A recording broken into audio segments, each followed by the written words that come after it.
Agora sim, podem colocar o nome, o número de vocês. Boa tarde. E hoje nós vamos falar da atividade, né, que vocês fizeram, sobre a obra Memórias Póstumas de Brás Cubas, do Machado de Assis. Mas antes da gente iniciar o assunto, eu queria falar algumas coisas para vocês. Porque na última aula eu dei uma introdução ao realismo, né? Não sei se todos estavam presentes ou se todos assistiram a aula que estava lá no formulário, mas eu falei um pouquinho sobre as características principais dessa escola literária, né, que o Machado de Assis pertence, que é o realismo.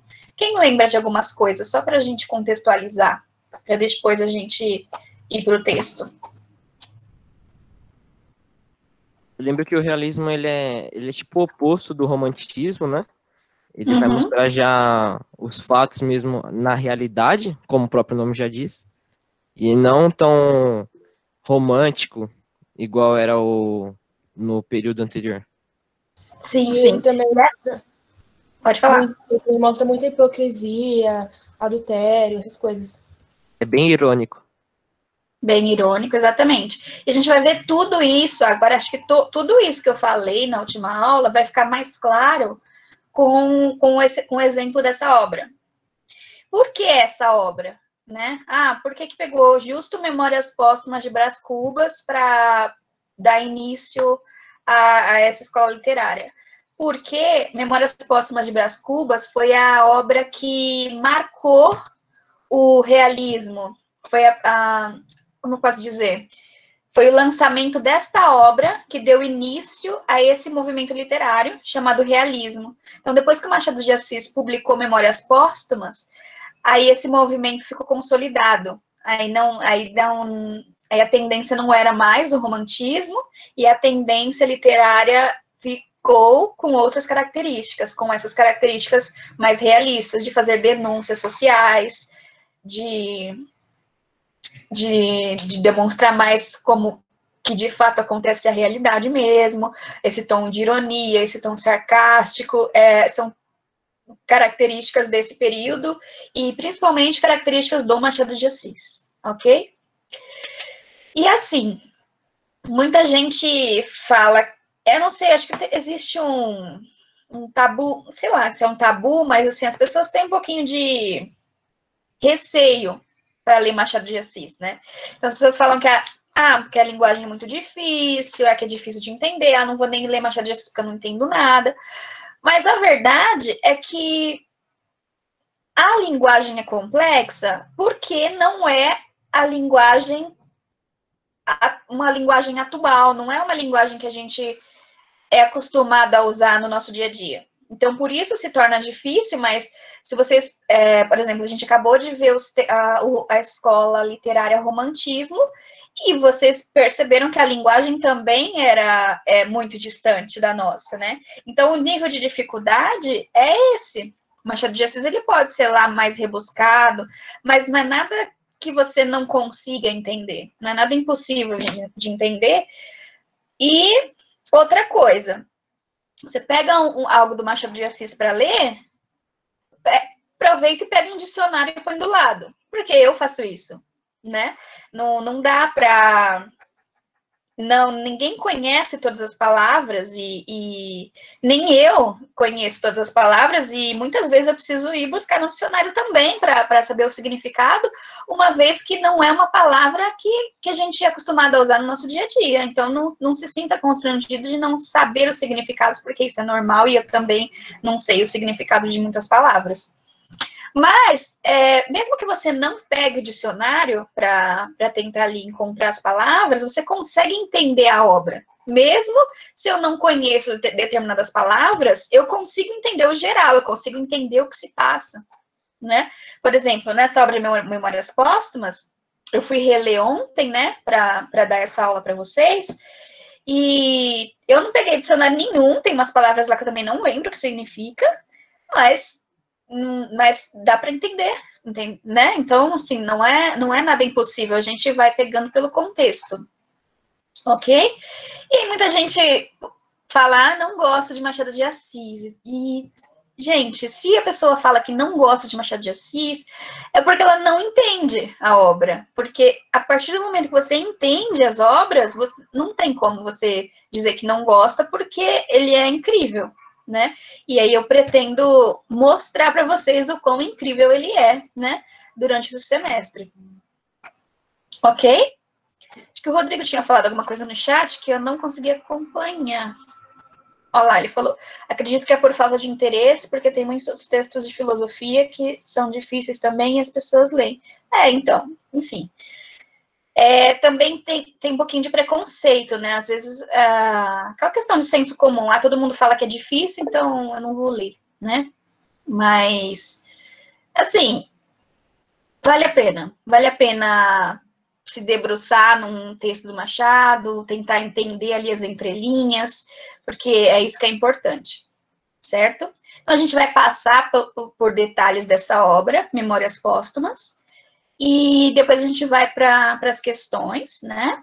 Para tentar desmiuçar um pouquinho essa obra, e depois eu vou conversar com vocês, aí depois a gente vai organizar já o nosso debate, tá? Que vai ser com base em contos do Machado de Assis, porque eu gosto dos contos dele, primeiro porque é uma coisa que dá para você ler rápido, né? Porque é um conto, e são maravilhosos. Então a gente vai fazer debates em cima de contos, ok? Memórias Póstumas é um romance, né? Quando eu falo romance, eu tô falando de um livro, né? Acho que já falei para vocês, né? O romance é o gênero textual, não que tenha algo romântico. Tem 140 páginas, mandei aí o PDF, quem se interessar, leia. Também é uma obra muito presente nos vestibulares, então é interessante que você conheça, mas eu vou tentar dar uma parafraseada aqui para vocês. A gente só tem um pedaço de um capítulo aqui, mas eu vou comentar outras coisas da obra com vocês também.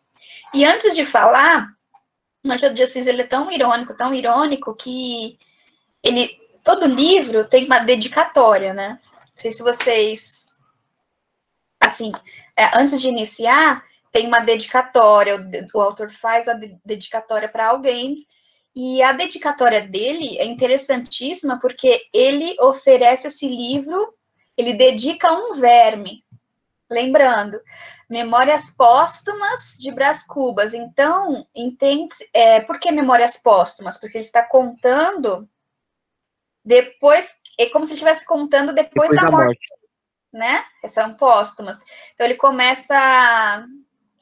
ele não está mais vivo, ele está contando depois de morto. Então, ele fala assim, na dedicatória dele, que ele oferece essa obra ao primeiro verme que comeu a carne dele, uma coisa assim. Depois vocês deem uma olhada, não me lembro direito quais são as palavras que ele usa. Vou até abrir aqui. Tá vendo? Aqui, ó. Se você abrir o PDF que eu mandei aí, já vai estar na primeira parte. Ele fala assim, ó. Ao verme que primeiro roeu as frias carnes do meu cadáver, dedico como saudosa lembrança essas memórias póstumas. Então, você já percebe que é um início, assim, é muito diferente das obras que nós estávamos acostumados a ver no romantismo, né? Então, ele é mais rude, né? Posso dizer, mas ele tem um ar de ataque maior à sociedade, né? Um ar de denúncia. Ele é mais cruel, assim. Eu costumo falar que, principalmente nos contos dele, o último parágrafo é como se fosse um soco no seu estômago. Eu falo assim porque você sempre se surpreende no último parágrafo, porque são contos que você fica um pouco perdido, né, quanto ao que está acontecendo, mas é instigante. E aí, lá no último parágrafo, você consegue perceber tudo que ele pensou, assim. E geralmente tem uma crítica muito forte, né? Então, é muito, muito legal. Quando eu estava fazendo faculdade, meu TCC foi sobre Machado de Assis, né? E aí eu analisei algumas obras, e aí eu falei sobre a ironia nos contos dele, atrelados à religião, porque ele usa muito a Bíblia para em várias histórias. Fazer uma crítica? Mas aí o meu TCC foi tentar provar que o Machado de Assis, ele não fazia uma crítica à religião em si, mas que ele usava a Bíblia para criticar o comportamento do ser humano diante da religião. É que é diferente, né? Porque o Machado de Assis, ele era ateu, né? Mas, assim, isso não tem nada a ver com as coisas que ele escreveu, porque ele nunca ironizou a religião nas obras, mas ele ironizava, sim, o comportamento das pessoas diante da religião. E depois, quiserem alguns contos, eu indico, mas lembra de Adão e dos contos que nós apresentamos ano passado? Tinha Adão e Eva, tinha a Igreja do Diabo. Então, são contos que envolviam questões bíblicas, assim, mas não com a intenção de ironizar a religião em si, mas de ironizar como é o comportamento das pessoas diante da religião, quão hipócrita elas são, muitas das vezes. E a gente sabe que é real, né? Muita gente se esconde ali atrás da religião para se fazer de santo e etc. Não é? E aí, acho que eu falei muita coisa. O que vocês estão achando? Eu amo o professor. Você gosta tanto dele. Debate aí. Oi? Eu quero saber como vai ser o debate. Tudo bem. Mas até aqui ficou claro? Sim, ficou claro, professor. O conto dele também divide opiniões, né? Isso. Ok, Ficou então? sim, professora. É a história contada a partir do defunto autor, então. Isso, exatamente. No caso de Memórias Póstumas, sim. Tem outro romance dele super famoso, que é o Dom Casmurro. Também muito polêmico, muito mesmo. Quem quiser depois dar uma olhadinha, também cai muito em vestibular. E é muito interessante também. Certo? Então, eu acho que esse debate vai render muito, professora, porque por conta de ter alguns pontos assim religiosos, vai ser legal para dar alfinetada em religioso, né? É bem legal ver religioso perder a linha. Não, mas aí eu não peguei contos que envolvem... Eu não peguei contos que envolvem religião justamente para a gente não ter problemas futuros, assim. Mas eu tô comentando com vocês que existe isso nas obras dele. Mas vocês vão gostar dos contos que eu selecionei. Eu fiquei o final de semana inteiro lendo um monte de contos só para tentar encontrar alguns que encaixem no nosso debate aí. Para que não ficasse algo repetido, né? Então, eu procurei pegar contos que eu também não conhecia, né? Então, fui ler bastante coisas para achar contos legais. Assim, ele tem milhares. Tem um site que tem todos os contos dele em ordem alfabética. Aí você olha lá, é só escolher e ler. E, tipo, são contos maravilhosos, assim. Tem... Que link é esse, Daniel? É do Acho que é dos contos. Do conto dele, do Dom Casmurro. Dom Casmurro não é um conto. Dom Casmurro é um livro mesmo. É um romance. Mas eu, particularmente, amo os contos dele. Amo muito. E daí, quem puder olhar no site depois, eu faço até como hobby. Tipo, quero fazer, sei lá, quero relaxar, eu vou ler um conto do Machado de Assis, porque eu gosto, porque é maravilhoso. Mas, enfim, vamos lá. Passa lá pra gente, vamos fazer naquele esquema, a gente faz uma leitura compartilhada e a gente vai comentando os detalhes, pode ser? Beleza. Então, lembrando que o livro não começa aí, né? A gente já tá no capítulo 17, né? E ele começa numa ordem meio esquisita, porque ele fala da vida dele inteira, mas ao invés de ele começar a falar de quando ele nasceu para ir até onde ele morreu, ele faz o contrário. Ele começa a contar do dia que ele morreu e vai pro dia e vai tipo indo até o dia que ele nasceu. É tipo uma ordem inversa. Não sei se vocês conseguem me entender. O Benjamin Button lá. O filme. Tipo isso. Ele começa a contar a partir da morte. É bem interessante. E aí a gente vai perceber muito sobre o caráter das personagens, tá? Isso que eu quero que vocês prestem bastante atenção, tanto do Brás Cubas, quanto da Marcela, que são as personagens que a gente tem nesse capítulo, tá? Então, prestar atenção no caráter deles é essencial, porque é muito implícito, o Machado de Assis não diz o que ele pensa das personagens, mas fica claro, a partir do que ele escreve, a partir das atitudes dos personagens, a gente percebe qual é o caráter que eles têm ali, né? Então, a gente precisa começar a perceber esse tipo de coisa, né? Que estão nas entrelinhas. Ok? Então, beleza? Vamos começar a nossa leitura. Quem pode fazer a leitura desse slide? Vamos por slide? O que vocês querem? Aí a gente lê o slide, comenta sobre. Lê outro slide, comenta sobre. Aí depois a gente vai para as questões e nas questões vai ser mais tranquilo, porque a gente já vai ter discutido muita coisa durante a própria leitura. Quem pode fazer a leitura inicial? Do trapézio e outras coisas. Eu posso fazer. Eu posso. Quem falou? Pode ir, Nanis. Ok, vamos lá. Ok. Trapézio e outras coisas. Marcela amou-me durante 15 meses e 11 contos de reis, nada menos. Meu pai, logo que teve a aragem dos 11 contos, sobressaltou-se deveras. Achou que o caso excedia as raias, deu um capricho juvenil. Ok, dá uma paradinha só aí. Eu acho que para quem pegou para ler e leu esse primeiro parágrafo, pode ter sido um choque, porque ele é bem complexo para entender, né? Então, olha lá, Marcela amou-me durante 15 meses e 11 contos de réis. Ali é réis porque é a moeda da época, né? Não eram reais, eram réis. Isso é uma marca do contexto histórico ali da época, né?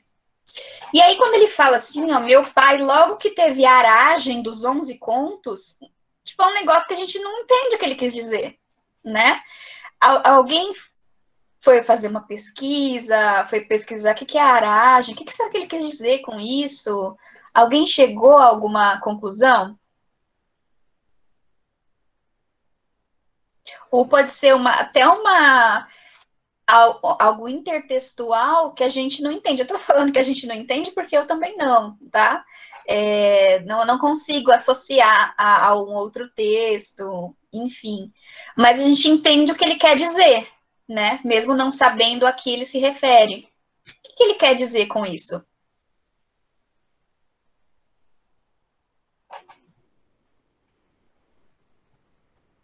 É tipo, logo que ele soube. Não sei se. Tipo, olha lá, Marcela Mumbi durante 15 meses e 11 contos de réis. Por que 11 contos de réis? Tipo, que relação teria nisso? Porque ele pagou.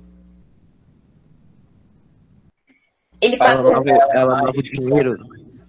Amava ele pelo dinheiro. Exatamente. Tinha um Será que 11 contos de réis era uma quantia considerada pequena? Então ela amou ele por pouco tempo? Não, é mais por conta do que a gente vai perceber ao longo do texto, do interesse financeiro que ela tinha mesmo por ele. Eu acho que ela amou ele por esse tempo que ele teve dinheiro, e depois que o pai dele veio, acabou Uma o amor. herança da família dele. Então a Marcela tinha. Veja, ele não fala que não é amor. Ele fala de outro jeito. Amou-me, é ironia isso. Amou-me durante 11 meses e 15 meses e 11 contos de réis. Aí já está implícito uma crítica, aí já tem uma ironia por detrás que eu preciso perceber o que ele está falando, o que ele está criticando. Mas ele está criticando essa questão do relacionamento por interesse, essa que é a crítica. Né? E a gente vai esse capítulo, ele é claro com essa questão do interesse financeiro que a Marcela tinha. É só disso que fala, não tem outra coisa, né? Então, aí ele fala, meu pai, logo que teve a aragem dos 11 contos, aí ele pode estar se referindo a algo que a gente não conhece, sobressaltou-se deveras, achou que o caso excedia as raias de um capricho juvenil. Então, é meio que assim, quando o pai dele percebeu que o relacionamento dele com a Marcela tava demais, assim, sabe? Tava excedendo os limites, o pai dele teve que tomar uma atitude. É basicamente isso. Vocês entenderam dessa forma? Ou alguém teve uma outra interpretação? Não, eu entendi No assim. caso. Pode falar, Daniel. Não, eu ia falar que eu entendi assim, que era tipo um amor juvenil que ele tinha. Isso é uma coisa de adolescente, né? Eu não pensei no amor juvenil, eu pensei que por causa do amor ele teve atitudes juvenis. Mas ele era jovem também, né? Ele, No né, caso, nessa época aí, ó, ele era um adolescente também. Tanto que a gente vai percebendo isso ao longo do tempo, né? Ao longo da leitura, vamos perceber os detalhes. Continua, Nanis, por favor. Alguém quer comentar mais alguma coisa? O Nanis ia comentar alguma coisa. não, era complementar, vocês disseram já. É que excediam as raias de um capricho juvenil. Era como se tivesse ultrapassado as atitudes de algo de um jovem, por exemplo. Sim, sim. Foi no limite já. O pai dele percebeu que estava demais aquele relacionamento. É Será bem que quando o pai dele teve noção, né? Tipo, logo que o pai dele teve aragem desses 11 contos, não seria quando o pai dele percebeu que era amor só por interesse? Pode ter sido. Pode ter sido, sim. Né? Mas, assim, a gente não tem como afirmar. Não só com esse trecho, tá? Mas continua que a gente vai entender legalzinho. Certo. A Maria quer continuar o segundo parágrafo? Ela queria ler também. Quer, Maria? Bom, se você quiser, pode ler esse slide e se tiver um próximo, eu leio o outro. Tem vários. Relaxa. Beleza, então. Então pode ler, Nanis. Pode continuar, então. Sim. Desta vez, disse ele, vais para a Europa. Vais cursar uma universidade, provavelmente Coimbra. Quero-te para homem sério, e não para roador e gatuno. E como eu fizesse um gesto de espanto. Gatuno? Sim, senhor. Não é outra coisa, um filho que me faz isso. Sacou da algibeira os meus títulos de dívidas, já resgatados por ele, e sacudimos na cara. Vês, Peralta? É assim que um moço deve zelar o nome dos seus? Pensa que eu e meus avós ganhamos o dinheiro em casas de jogo ou a vadiar pelas ruas? Pelintra. Desta vez, ou tomas juízo, ou fica sem coisa nenhuma. Para um pouquinho. O que está acontecendo aí, gente? Que conversa é essa dele com o pai? A partir daí, a gente já começa a perceber um pouquinho do caráter do Brás Cubas, de como que ele é, por meio das coisas que o pai está falando. Então, por meio do que o pai já está dizendo a ele, olha, você vai para a Europa, tá? Porque não tá achando que a gente ganha dinheiro onde?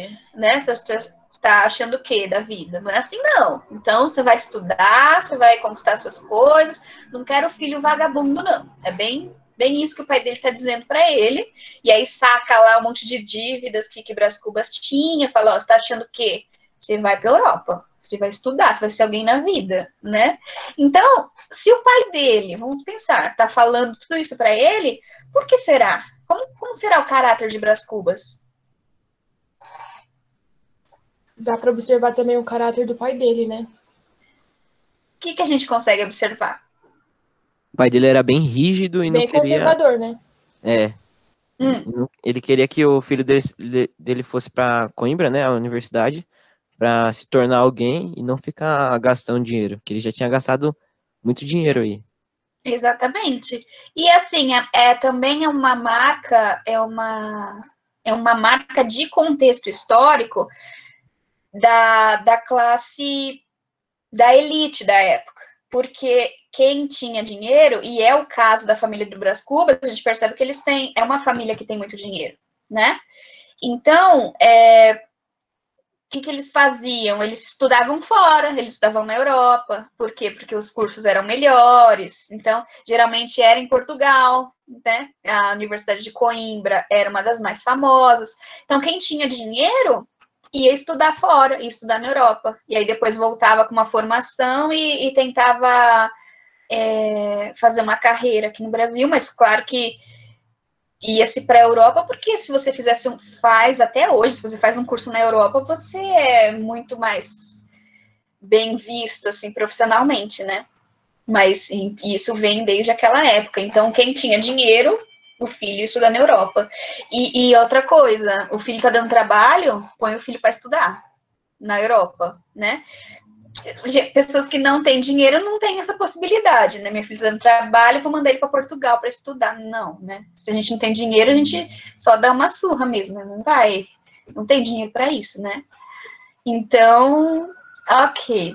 O Brás Cubas é um menininho de família rica, um adolescente.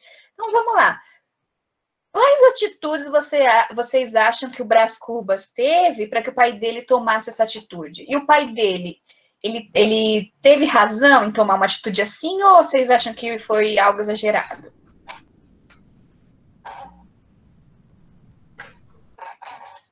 Acho que ele teve razão, porque Eu também acho. as Por coisas quê? tá gastando a herança da Ele foi muito família. irresponsável. Como se o Brás Cubas estivesse gastando dinheiro à torta e à direita, né? Gastando tudo e sem ter consciência de nada, né? E eu também acho, professora, que ele quis fazer isso para, tipo, garantir o futuro da família. Também. Para que não ficasse mal falado, essas coisas, né? Ó, o filho de fulano, como é vagabundo, nem trabalha, fica só vadiando pela rua, né? Só que o Brás Cubas, um adolescente, então imagina, o que vocês acham que o Brás Cubas pensava nessa época da vida dele? Ele era despreocupado, ele sempre teve dinheiro, sempre teve alguém para cuidar dele.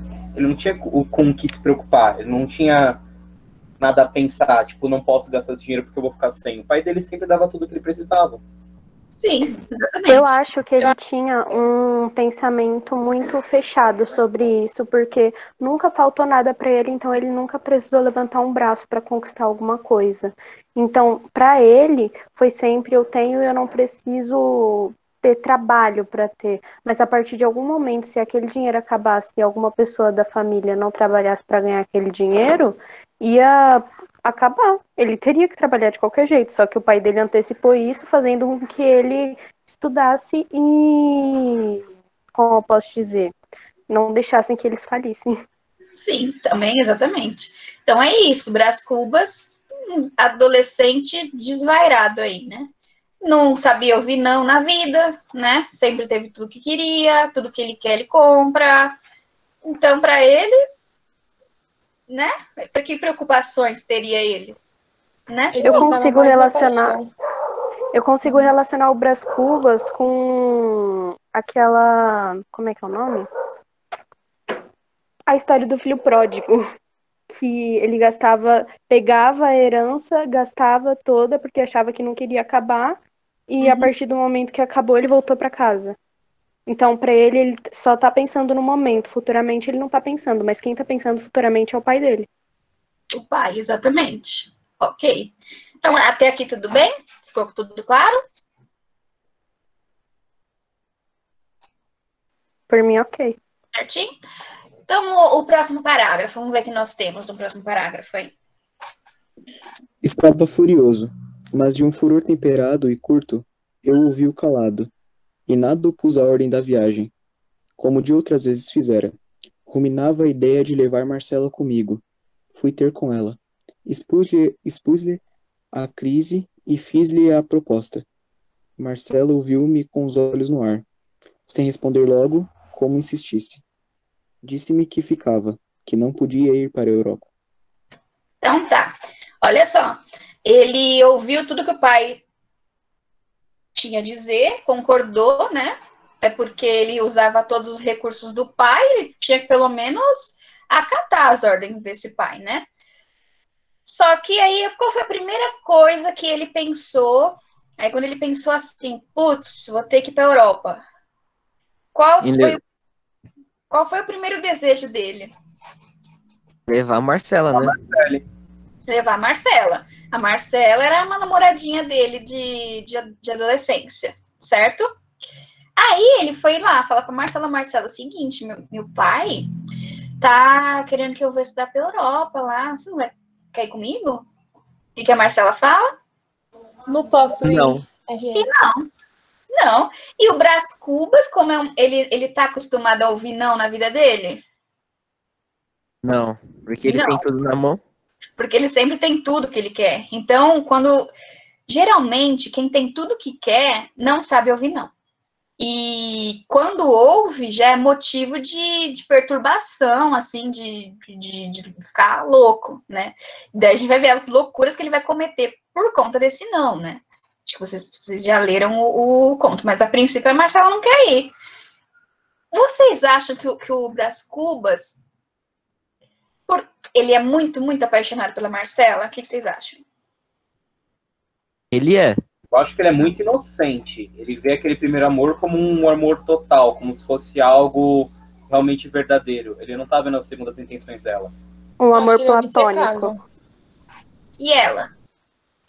Ela Ingênuo. ama ele. Ela é Ela esperta. ama o dinheiro, dinheiro né? dele. Ela é esperta. Ela ama o dinheiro dele. Fazendo dela. Tá pegando o dinheiro de um trouxa e ele tá indo na onda dela. Sim, exatamente. Ela está ali se aproveitando da situação. Né? Vamos ver. O que é que vai se suceder aí? Então, tudo bem. Marcela disse que não. Não vou, Peró. Você tá louco? Vou ficar aqui, né? E aí, vamos ver como é que o Brás Cubas vai se comportar diante disso. Oh, meu Deus, eu tô achando que eu que vou passar o slide, não? Vai, Dani, por favor. Quem pode ler agora esse slide?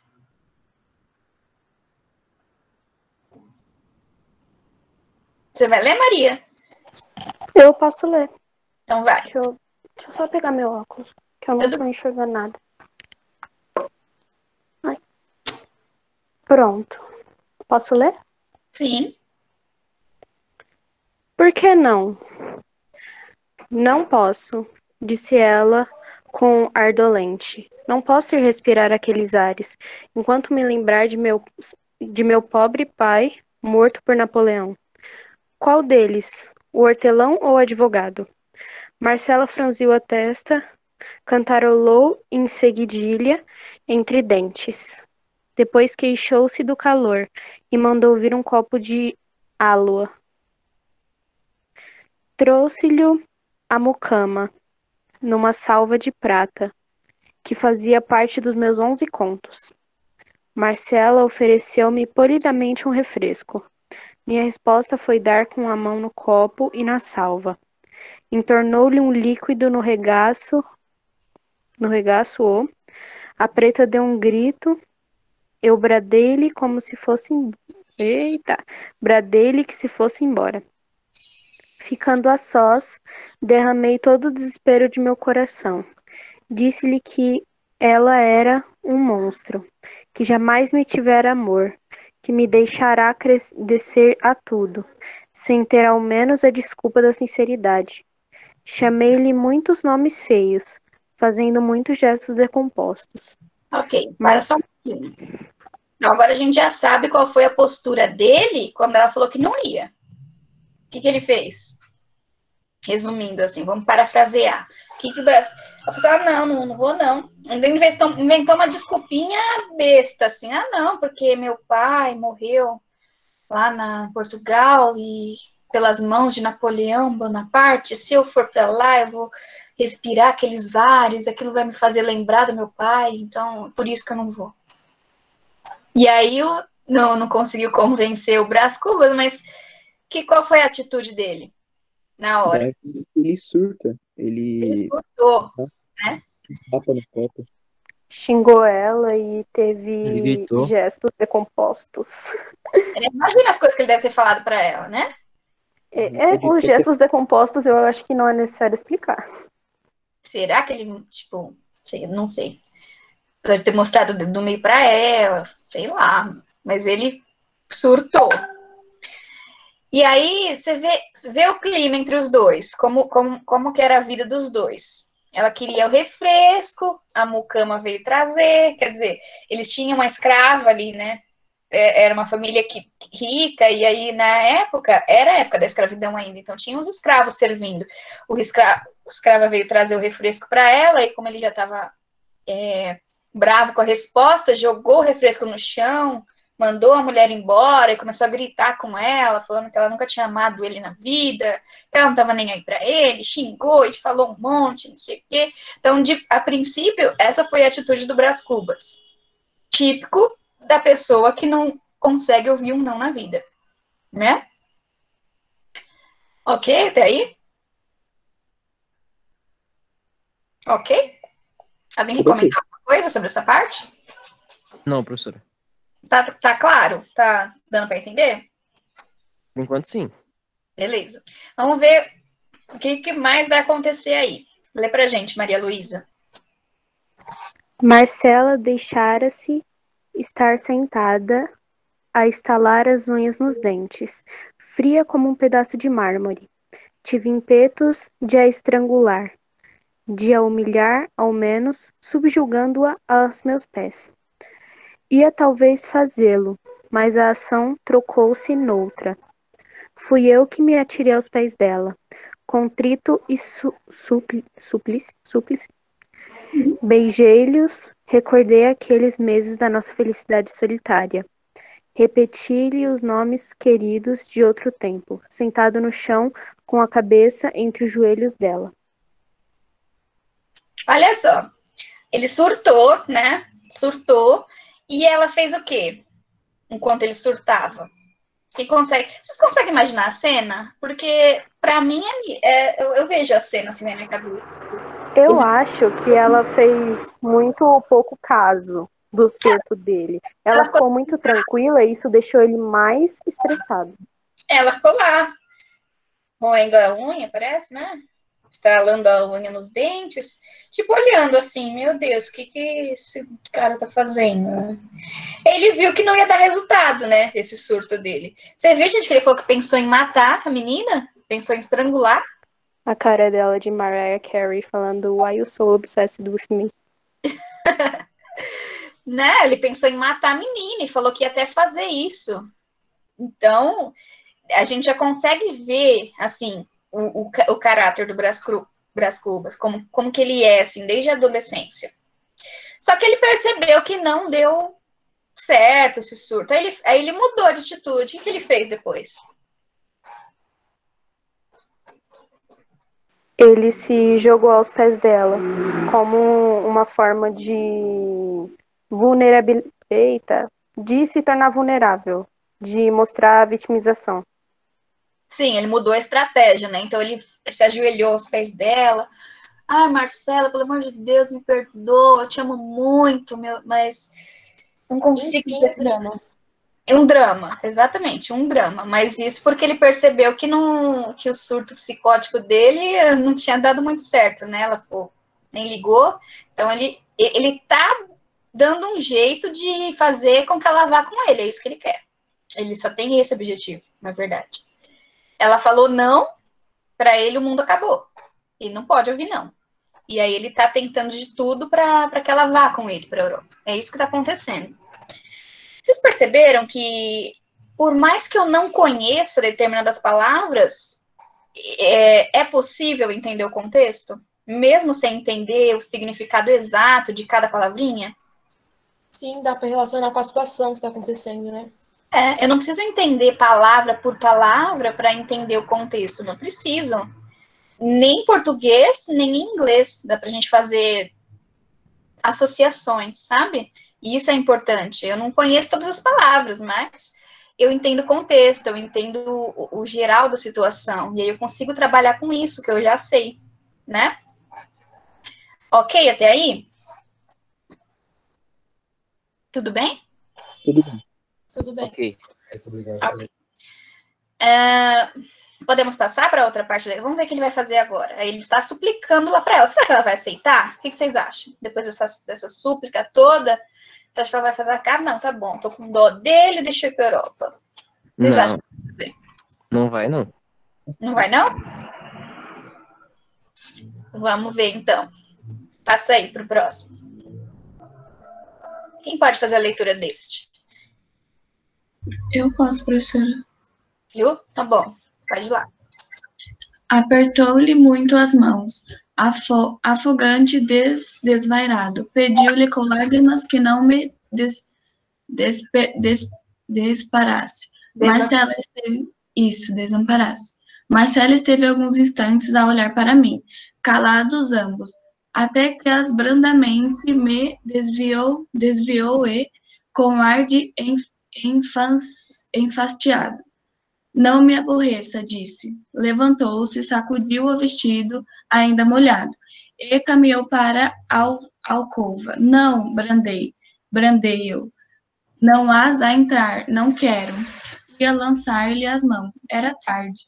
Ela entrará e fechar-se. Sai, destinado. Gastei 2 mortais horas em vanguear pelos bairros mais excêntricos e desertos, onde fosse difícil dar comigo. Ia mastigando o meu desespero, com uma espécie de gula morbida. Invoca os dias, as horas, os instantes de delírio. E ora me comprazia em crer que eles eram eternos. Que tudo aquilo que era um pesadelo, ora enganando-me, a mim mesmo, tentando rejeitá-los de mim, como um fardo inútil. Então, resolvi embarcar imediatamente para cortar minha vida em 2 metades. E deitava-me com a ideia de que Marcela, sabendo da partida, ficaria ralada de saudades e remorsos. E ela, amar-me à tonta, devia sentir alguma coisa. Uma lembrança qualquer, como alfares, durante nisto, o dente de ciúme enterrava-me no coração, e toda a natureza me brandava que era preciso levar Marcela comigo. Ok. Então, vamos lá. Vamos tentar parafrasear o que aconteceu. Então, depois que ele suplicou, ela fez o quê? O que aconteceu?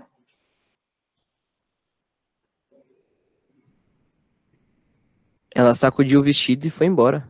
Ela sacudiu o vestido, que tá todo molhado, por causa da água, do refresco que ele derrubou, né? Levantou, falou, não me aborreça. Se trancou no quarto e deixou ele lá sozinho. Foi isso que ela fez. Na maior calma desse mundo. E ele? O que ele fez depois disso? Ele saiu zanzando pela rua, né? Doido, né? Tipo, sem saber o que fazer. Sem rumo. Sem rumo. Meu Deus, e agora? Aí ele até pensou assim, né? Não, eu vou pra Europa sozinho, porque daí, quando ela perceber que eu fui sozinha, ela vai se arrepender, né? E vai querer vir, porque ela me ama, né? Porque ela me ama muito. Vai sentir saudade. Vai sentir saudade de mim, aí ela vai se arrepender. Aí vai querer vir comigo, é isso que eu vou fazer. Só que depois ele já pensa em outra coisa, né? Aí ele lembra acho que um namorado que ela teve, um Alferes, cadê? Alferes Duarte. Né? Ela deve me amar igual ela amou o fulano. Só que quando ele pensa no fulano, ele já sente um ciúme enorme. Olha o que ele fala, cadê? O dente do ciúme... Como que ele fala? O dente do ciúme enterrava-me o coração. Quer dizer, quando ele lembrou desse namorado dela, já ficou ali se retorcendo de tanto ciúme. E aí ele pensou o seguinte, olha, não, eu preciso dar um jeito de levar essa menina comigo. Ele deve ter pensado assim, não sei, hipótese, né? Se eu for, pode ser que ela volte com ele, sei lá, de repente, né? Então é o seguinte, eu tenho que dar um jeito de levar a Marcela comigo. Tipo, ele precisava dar um jeito disso acontecer. É isso que tá dando a entender até agora. Tudo bem? Até aí? O que vocês pensavam sobre o Brás Cubas, sobre o caráter dele, tá se confirmando a cada passo da história ou não? Ou vocês estão se surpreendendo? Ou vocês já esperavam? Eu acho que não tá me surpreendendo, não, porque ele já parecia ser bem mimado, né? Então. Eu também já li esses trechos, então já era meio. Já era bem na cara que isso ia acontecer. Previsível. Muito previsível. Então ele ficou louco ali, ele vai dar um jeito de levar a menina com ele, custe o que custar. Né? Então vamos ver o que ele vai fazer. Passa aí pra gente, Daniel.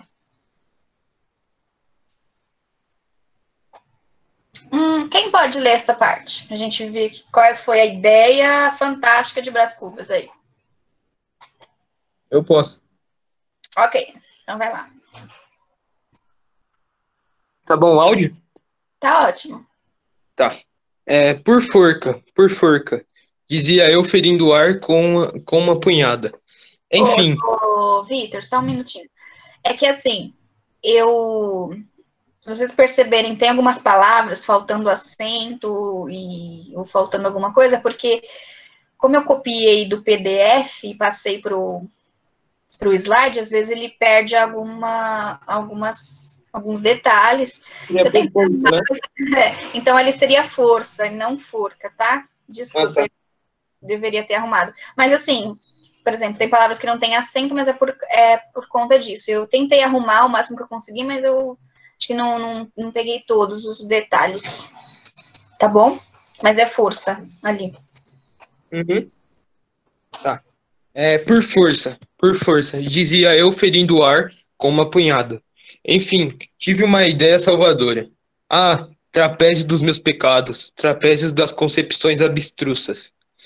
A ideia salvadora trabalhou nele, como a do emplasto. Era nada menos que fasciná-la muito, deslumbrá-la, arrastá-la. Lembrou-me pedir-lhe por um meio mais concreto do que a súplica. Não medi as consequências. Recorri a um derradeiro empréstimo. Fui à Rua dos Ourives, comprei a melhor joia da cidade, 3 diamantes grandes encastoados num pente de marfim. Corri à casa de Marcela. Marcela estava reclinada numa rede, o gesto mole e cansado, uma das pernas pendentes a ver-lhe o pezinho calçado de meia de seda. Os cabelos soltos, derramados, o olhar quieto e sonolento. Continua? Sim, sim. Vem comigo, disse eu. Arranjei recursos. Temos muito dinheiro, terás tudo o que quiseres. Olha, toma. E mostrei-lhe o pente com os diamantes. Marcela teve um leve sobressalto, ergueu metade do corpo e, apoiada num cotovelo, olhou para o pente durante alguns instantes curtos. Depois retirou os olhos, tinha se dominado. Ok, vamos parafrasear. Qual foi a ideia brilhante que Brás Cubas teve para convencer a Marcela de que ela tinha que ir com ele para a Europa? Ele estava muito bravo, né? Dando socos no ar. Daí ele teve a ideia de que ele poderia, entre aspas, comprar a Marcela, porque sabia que ela gostava de bens materiais.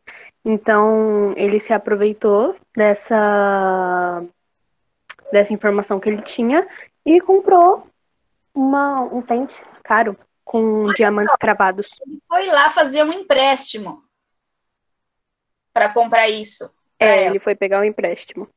Porque provavelmente esse pente foi muito caro. Ele também já tinha gastado muito dinheiro. O pai dele já não ia dar mais nada. Me loucura, né? O cara vai fazer. O cara tava louco por essa mulher. Ele tava obcecado, cara. O cinema não mais namoro. Consultou a agiota. E foi lá comprar uma joia caríssima para se ela pensar que eu tenho dinheiro pra caramba e que eu vou poder dar tudo que ela quiser lá na Europa, ela vai vir comigo. Mas aí é que tá. Vocês acham que isso deu certo? Acredito que sim, por interesse Com dela. certeza. Eu também acredito que sim. O interesse dela não é Agora a Marcela se interessa. Porque Nossa, a mas se fosse Marcela é comigo, uma até eu pessoa muito aceitava. interesseira. Como é que Agora é? o cavalinho da chuva. A Marcela Até é uma eu personagem muito interesseira, então eu acho que pra ela ter a certeza de que não ia faltar nada pra ela é mais um ponto positivo pra ela aí. Com certeza. Então vamos ver se Marcela aceita. Passa lá pra gente.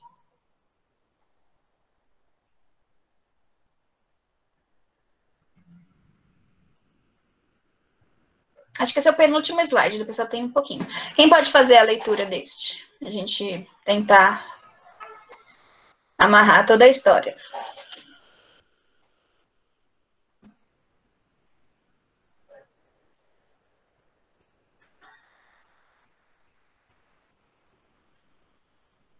Eu posso ler se ninguém quiser. Então vai, Nanis. Certo. Calma aí, deixa eu...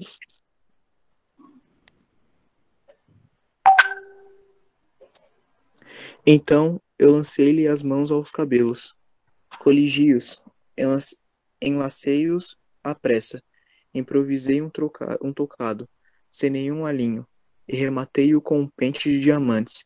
Recuei, tornei a aproximar-me, corrigi-lhes as madeixas, abaixei-as de um lado, busquei alguma simetria naquela desordem, tudo com uma minuciosidade e um carinho de mãe.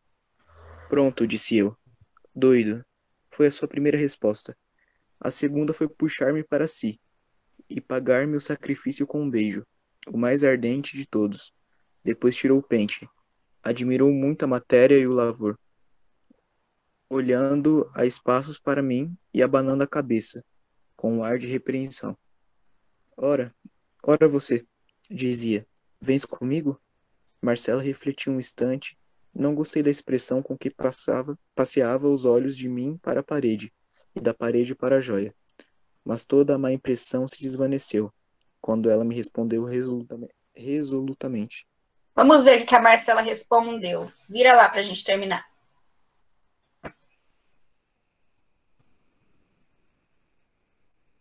Vou quando embarcas. Daqui a 2 ou 3 dias. Vou. Agradeci-lhe de joelhos. Tinha achado a minha Marcela dos primeiros dias, e disse-lhe. Ela sorriu, e foi guardar a joia, enquanto eu descia a escada. Pois é, então, menina, Marcela aceitou na hora, né? Falei, não, então eu vou. Vou. Quando que vai ser? Vai ser quando? Opa, depois de fazer um presentão desse. Antes da gente ir para as questões, volta lá rapidinho, Daniel. Eu queria fazer algumas perguntas para vocês. O Brás Cubas, vocês acham que ele é inocente? Ele não sabe desse interesse por ela? Ou desse interesse dela pelo dinheiro? A professora, Eu acho que ele não é inocente. Por quê? Mas ele tá tão apaixonado. Porque Olha, Pode falar, Vitor. Eu acredito que ele saiba por conta que ele pensou, ele pensou em qual forma ele poderia ter conquistado ela. E aí ele deduziu assim que ele ter comprado o pente com diamantes, ele ia conquistar ela. Então, acredito que ele saiba. Assim. Eu acredito que nenhum dos dois seja inocente, mas Brás Cubas ainda pensa que Marcela gosta dele. Só que ele usou esse conhecimento dele sobre ela gostar de diamantes, coisas materiais, porque ele tem eu acho que ele não ama ele. Ele não ama ela, ele tem uma certa obsessão por ela. Porque esse amor que ele tem a ponto de querer carregar ela para todo lugar, eu acho que não é de fato um amor. Sim. Outra coisa, ele sabe, porque se ele sabia como fazer com que ela fosse. Ele sabia que se ele oferecesse alguma joia, mostrasse que tinha dinheiro, ela ia. Então, assim, ou ele sabe, aceita, ou ele tá tentando se enganar, né? E aí? Fala, Vitor. Vitor? Eu disse assim que foi isso que eu falei. Ele já sabia a forma de conquistar ela para levar ele para Europa. Sim, e ele se sente bem com isso, porque o Brás Cubas, ele está acostumado a conseguir tudo que ele quer com dinheiro. Então, tudo que ele quer, o dinheiro resolve. Então, para ele, isso é normal. Então, ele acha que o dinheiro compra tudo, inclusive as pessoas. E ele não está errado, né? Se a gente for parar para ver, a Marcela aceitou. Deu certo, né? Então, só que duas coisas que eu queria comentar com vocês. Posso dar um spoilerzinho? Ou vocês vão ler a obra? A professora. Pode dar o spoiler. A Marcela fala que vai, mas depois ela não vai com ele. Ela vende o pente. No dia ela não vai. Aí ele vai todo triste pra Europa, sozinho e tal. E assim, a Marcela foi um amor de adolescente. A Marcela não foi o grande amor da vida dele. O grande amor da vida dele. O próprio pai dele falou isso, né? O grande amor da vida dele foi uma mulher chamada Virgínia na obra. Essa foi o grande amor de Brás Cubas. E ela só foi o grande amor da vida dele porque ela era filha de um deputado e ele queria entrar para a carreira política, né? Então, também. Então, a Virgínia... Ele aprendeu muito com a Marcela. Ele aprendeu muito com a Marcela, exatamente. Mas aí a Virgínia não casa com ele, casa com o rival dele lá, e o rival pega casa com a Virgínia e ainda pega o cargo dele de deputado, que era para ele ter, né? Depois ele se apaixona, ele começa a se interessar por uma menina que é bonita e tal, ele começa a se interessar por ela, mas ele resolve não ficar com ela porque ela é coxa. Acho que é Eugênia o nome da menina. Ele até fala, ela é bonita. Ela é bonita, mas é coxa. Coxa é aquela pessoa que tem problema na perna e anda meio bancando, sabe? Eu tô falando. Sabe disso? Então, como ela tinha esse problema na perna, ela andava mancando, aí ele fala que é coxa, aí ele fala assim, não, vou ficar com ela não, né? Ela, até que é bonita, mas não vale a pena não, não tem problema na perna. Não, ele ficou meio otário por causa da Marcela, né? Primeiro que ele foi... Já era antes. E o segundo... já era antes, né? Ficou mais. E o segundo, ele fala esse argumento aí, porque ele não quer a menina. Então... Ou seja, o grande amor da vida dele, que ele fala que foi, né? E a gente nem sabe se foi o grande amor mesmo, se foi por interesse, mas foi a Virgínia. Mas depois, quem for ler a obra, vai conhecer os detalhes dessa trama aí, que é bem interessante. Agora, só mais uma pergunta antes da gente partir para as questões, porque, na verdade, as questões a gente já discutiu boa parte, acho que vai ficar mais bem tranquilo de entender as questões e chegar a uma resposta. Qual a maior... A gente está iniciando um outro período literário, chamado realismo. Realismo e naturalismo, eles são sinônimos.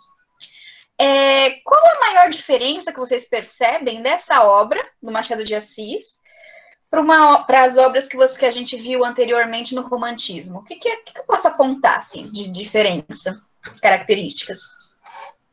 A mulher era idealizada, extremamente idealizada, e agora já mostra algo diferente. Mostra um certo pessimismo, né? Oi? Mostra um certo pessimismo. Mesmo na questão do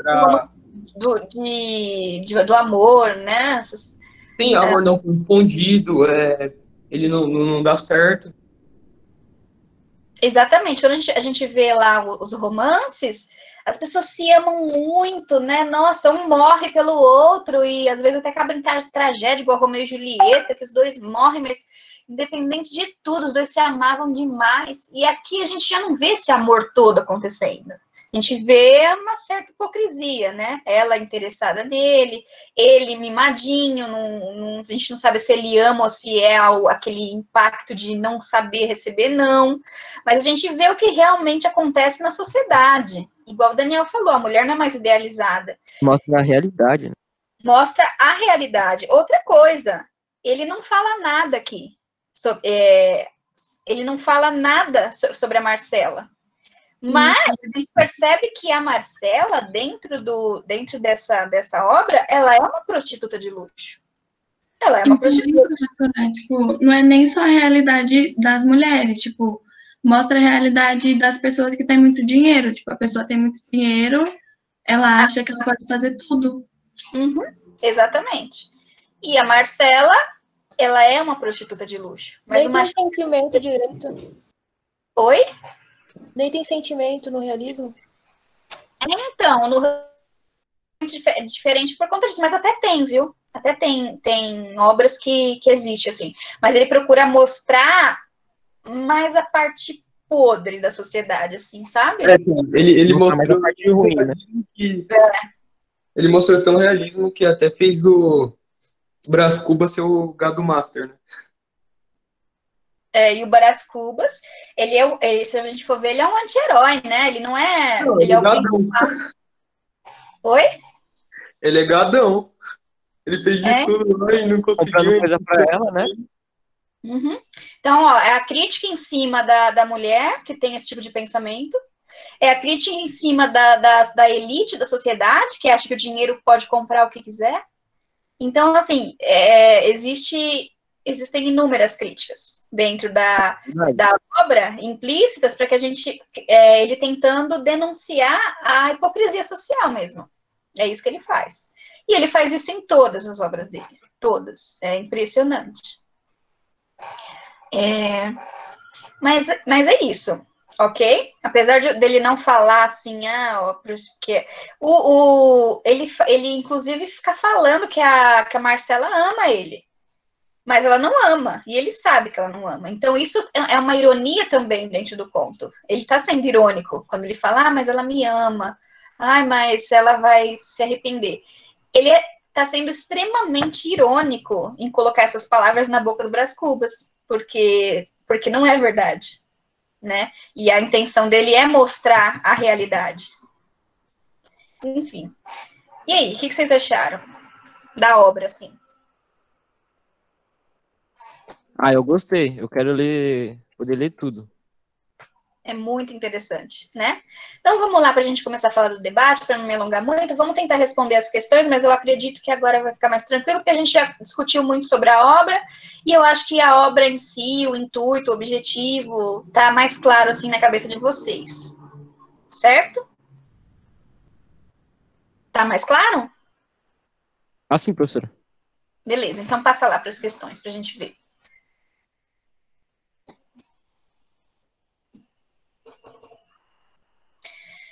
Olá, agora associe o capítulo lido às informações abaixo. Aí ele começa com as seguintes informações. O Brás Cubas, o defunto autor, narra a história de quando viveu em meio a regalias, sendo protegido pela conveniência paternal. Nesse capítulo, o autor utiliza a ironia e o eufemismo para que o leitor perceba o relacionamento do protagonista com Marcela, que tem grande interesse nos caros presentes que ele lhe dava. Ainda assim, Brás Cubas afirma decididamente que ela o amou, mas faltou um acento ali, depois eu coloco, mas é possível perceber que nesse relacionamento, amor e interesse financeiro estão intimamente ligados. Quando seu pai vê a rapidez com que o rapaz esbanja a herança da família, o envia à força a Portugal para estudar na Universidade de Coimbra. Então, é exatamente as informações que tem aqui, é exatamente o que a gente acabou de discutir, não é? Do que aconteceu, assim, no geral. O que vocês acham? Sim, é isso mesmo. Né? Da ironia, do eufemismo, do pai ter percebido, ter tentado dar um basta nessa situação, tudo isso foi discutido. Então, acho que está bem claro na cabeça de vocês. E a pergunta é o seguinte, considerando o tom irônico próprio do estilo machadiano e o contexto da obra quanto à desmistificação do ideal romântico, então veja, a desmistificação do ideal romântico. Então esse é o objetivo, é ir contra todos os ideais estabelecidos pelo romantismo na escola anterior. Então o Machado de Assis, o objetivo dele é desmistificar, é dizer pra gente que tudo que era escrito, tudo que escreveram na fase do romantismo, não era verdade, era pura imaginação, pura ilusão, que a realidade não tem nada a ver com isso que escreviam. E que agora agora a tendência é escrever sobre a realidade, sobre como que ela é, mesmo que não seja lá tão bela, mas vamos mostrar, né? Então, novamente, considerando o tom irônico próprio do estilo machadiano e o contexto da obra quanto à desmistificação do ideal romântico, qual é a sua opinião a respeito do início do capítulo? Então, quando ele fala assim, a Marcela amou-me durante 15 meses e 11 contos de réis. E a gente já discutiu isso lá no início, né? Então, qual é a sua opinião sobre esse trecho, sobre esse início?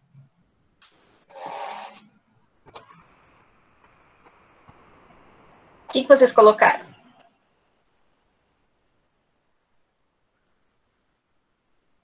Eu não lembro. Não lembro, mas com base no que a gente acabou de discutir, vamos lá. A minha opinião foi que tinham interesses, assim, né? Por causa que Ele falou bem assim, que ela amou ele durante 15 meses e não sei o que lá de réis. Aí eu pesquisei réis, né?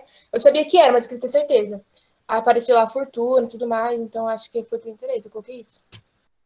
Eu também coloquei isso, porque ela amava, tinha um interesse financeiro, não era um amor verdadeiro por ele mesmo. Era pelo que ele tinha. Tanto é que tudo que o pai dele falou, e quando ele comprou o presente também pra ela. Eu coloquei parecido com a da Priscila, que naquela parte que ele fala 11 contos de réis, dá pra entender que ela ama ele até o dinheiro acabar, entendeu? Sim, Então seria um amor sob interesse, sobre o que ele, não sobre ele, mas sim sobre o dinheiro. exatamente. E acho que essa parte ficou clara, não ficou, durante a nossa discussão? Que existia realmente esse interesse financeiro por parte da Marcela? Uhum. Sim? Ok. Alguém ficou com alguma dúvida com relação a isso? Alguém? Não. Não? Então vamos ver qual é a próxima. Quem? Não, eu até estava fazendo e eu achei as questões até bem semelhantes, professora. Porque tava perguntando bem sobre isso, sobre a mulher, o interesse dela. Uhum.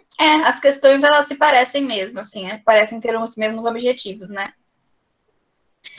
Agora pode passar, é que tem um efeito de animação aí, dá um enter aí, um só, isso. É porque eu coloquei por partes para não ficar um monte de pergunta no mesmo slide, para não confundir a cabeça de vocês. Ah, tá.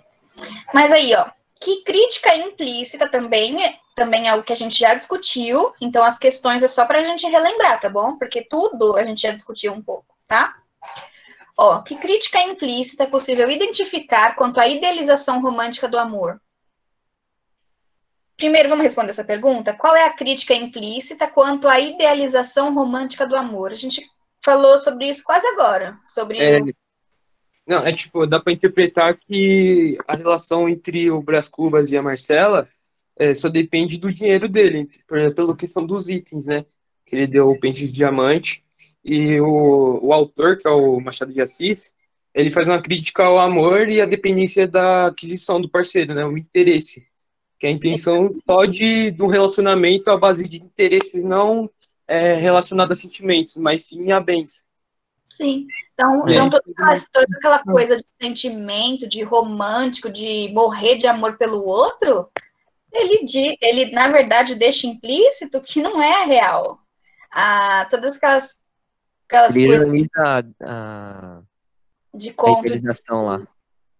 de que um morre pelo outro, de que as pessoas se amam de verdade, ele tá dizendo, olha, não cai nessa não, isso daí não existe não. Bem implicitamente, ele meio que tá dizendo isso pra gente. Ué, já testou? Né? Carlos, acho que o autor também faz até uma crítica à questão das pessoas sentir que está sendo, tipo assim, não está sendo bem tratada na questão do relacionamento, mas as pessoas insistirem naquilo. Sim, insistirem naquilo por não conseguir lidar com um não na vida, né? Então ele sabe que ela não gosta dele, ele sabe que é por causa do dinheiro, mas ele quer ficar com ela, então ele vai fazer de tudo para que ela fique com ele. Se ela sabe que ela gosta de dinheiro e ele tem dinheiro, por que não oferecer, né? Então, para ele, normal. Mas não que ele achasse que realmente ela amava, porque ele não achava, não. Ele sabia. E ele aceitava. Aceitava porque ele tinha dinheiro e ele achava que podia comprar o amor, inclusive. Ok? Aí depois, na mesma pergunta, tem lá, qual é a resposta de Marcela ao pedido de Brás Cubas? O que essa resposta pode revelar a respeito da moça? Da primeira resposta dela. Lá, quando ele pediu da primeira vez. Como é que ela nega? Ela nega, ela inventa uma desculpa que ela não pode respirar os ares da Europa, né? Isso, ela fala que não vai. Seu pai. Então, se ela, na primeira, sem ter oferecido nada para ela, ó, não, vamos para Europa comigo? Ela fala, não, vou não, quero não. Inventa uma desculpa, mas não vai. Então, a partir dessa resposta, o que essa resposta pode revelar a respeito dessa moça? Faltou um C cedilha ali, me perdoem. Mas o que eu consigo perceber da Marcela a partir do momento que ela responde isso para ele? Que ela é interesseira, né? Ela só vai aonde convém a ela. Que ela ama o Brás Cubas, assim como ele a ama? Não. Ela tem um interesse, não é por ele. Exatamente o que a Gil falou. Ela vai até onde convém. Então tá, não foi oferecido nada que interessasse ela naquele momento, então ela não tinha por que ir. Se ela amasse, ela iria sem, né? Vocês acham que se ela amasse mesmo, fosse um amor verdadeiro, ele convidasse, ela iria? Sim. Iria, né? Eu acho. Mas não era o caso. Então, daí a gente já consegue perceber que esse amor não era verdadeiro. Não adianta se enganar, falar assim, ah, não, ela me amava. Não amava nada. É mentira. Então, a partir disso, a gente já consegue perceber o caráter da Marcela, que é um pouquinho daquilo que eu falei para vocês, de ser uma prostituta de luxo, mas ele não fala isso. Ele eufemiza a situação. Ele usa eufemismos para suavizar, mas é isso que ele quer dizer. Certo? Ou não? Vocês acham que não? Só com essa parte. Oi? Só com essa parte não dá pra perceber que ela é uma prostituta, né? Ela não fala, claro. Não vai falar em nenhum momento no livro. Mas as atitudes dela deixam a gente perceber. É aquilo que eu falo para vocês do que está implícito, né? Não que seja assim. Quando eu falo prostituta de luxo, é diferente de... O que é uma prostituta de luxo para vocês? É uma mulher que anda sempre atrás do dinheiro. É aquelas que, você é louco, tem que pagar mó caro. É a mulher que vai aonde tiver dinheiro. Não é aquela que fica no Parque do Carmo esperando alguém para pagar, para ter relação sexual. Não é. Isso, é um tipo de prostituição, mas é mais... Chique. Mais por debaixo dos panos, assim, sabe? Tipo, ela mas ela não vai falar que e Implícita. Enfim, é implícito, né? Mas as atitudes são porque se ela se entrega para alguém por interesse material, então isso de certa forma, uma prostituição. Certo? Mas é claro que não de uma forma descarada, assim, né? Não é. É mais tem mais eufemismo, assim, na situação para tentar encobrir. Que é também característica das obras do Machado. Então, isso é o leitor que tem que perceber. Ele não vai deixar claro. Ok? Ok. Tudo bem até aqui? Dá mais um enter aí para a gente ver qual é a próxima pergunta. Olha lá. Dá mais um enter, porque eu acho que essa daí tem mais uma coisinha. Isso. Olha lá. Opa! Na tentativa de convencer Marcela a viajar com ele, Brás Cubas lança a mão de outro argumento. Ele fala assim, vens comigo. Disse eu, arranjei recursos. Temos muito dinheiro. Terás tudo o que quiseres. Olha, toma. E mostrei o pente com os diamantes. O que há de diferente... Olha, essa pergunta é muito boba, tá? Mas vamos fazer. O que há de diferente em relação à primeira tentativa de convencê-la a ir com ele para essa outra tentativa? O que mudou? Ele colocou um dinheirinho, né? Ajudou, deu uma joinhazinha. Porque no primeiro ele não ofereceu nada, né? Ela falou que não, ele surtou, xingou ela e tal, depois ele suplicou, mesmo assim não funcionou, então que diferença que teve? A diferença é que ela só aceitou quando foi oferecido algo. Essa foi a diferença. E eu acho que isso ficou bem claro, não ficou? Sim. Sim ou não? Ficou bem claro. Ficou bem claro. Ok? Alguma dúvida nessa parte? Não, né? Acho que não. Passa para a próxima, por favor.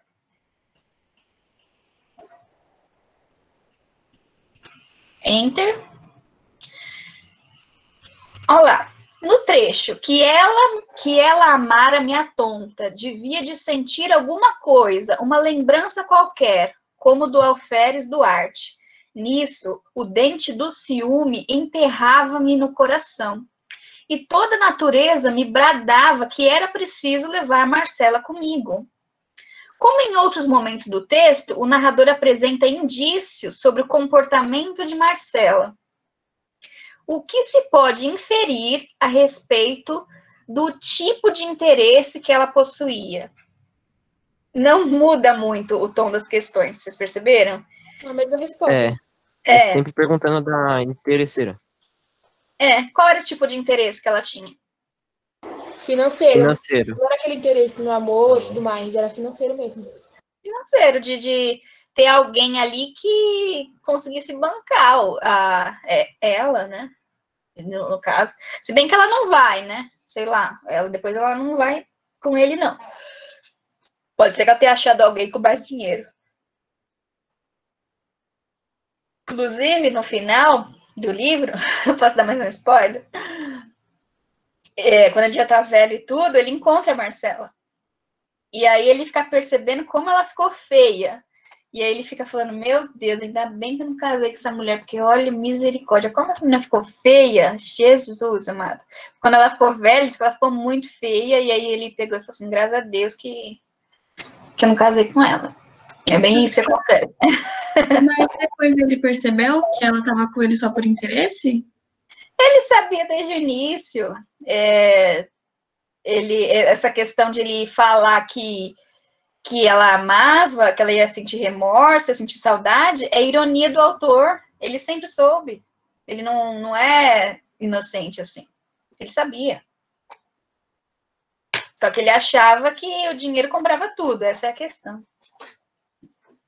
Só que aí depois ele percebe que Marcela tinha ficado muito feia. E ele dá graças a Deus que não deu certo. Isso depois de muitos anos.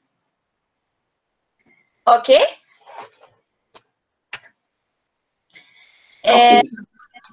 Passa para a próxima aí, ó. Agora esse daqui acho que é um pouquinho mais complexo, mas vamos lá. Esse é 13. Ó, nesse capítulo, a palavra trapézio no trecho, a trapézio dos meus pecados, trapézio das concepções obstrusas, expressa uma metáfora. Sim, porque ele está comparando ela com um trapézio, certo? Fala que ela é o trapézio dos pecados dele e o trapézio das concepções obstrusas, ou seja, das concepções mais escondidas, assim, que existem dentro dele. Ela é o trapézio de tudo isso. A gente precisa perceber por que ele fala que é o trapézio, né? Expressa uma metáfora. Pense no significado dessa palavra, os quais nos remete à ideia de acrobacias, astúcia, destreza. Desse modo, o que pode inferir sobre o emprego da palavra trapézio nesse trecho? Primeiro, o que é um trapézio? Dá mais 2 enter aí, que eu coloquei umas imagens aí para vocês verem. Olha lá, trapézio. Conseguiram associar o que é? Aham. Sim, Esse professora. suporte. Essa acrobacia aí, que eles se pegam, né? E daí eles vão, daí às vezes segura na mão do outro que tá lá e solta uma aventura, né? Bem louco. Vocês já viram uma apresentação de trapézio? Alguém já viu? No Madagascar. Eu só vi. Eu ia falar, só no Madagascar 3. Tá, eu coloquei um videozinho aí no próximo slide para vocês verem uma apresentação de trapézio de verdade, porque isso vai ficar mais claro e a gente volta na questão. É bem rapidinho, coloca lá, a gente nem precisa ver tudo, é só para ter uma noção.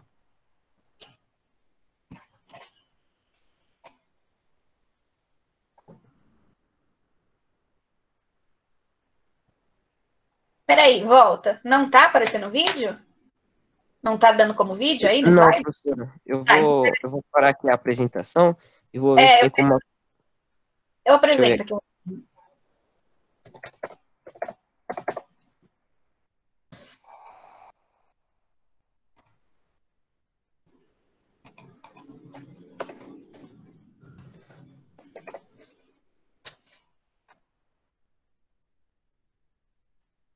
tentar achar.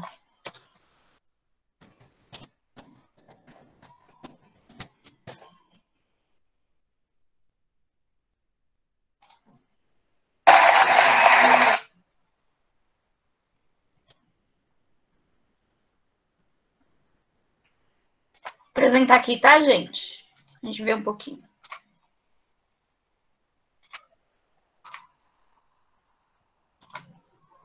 Opa! Não é isso não.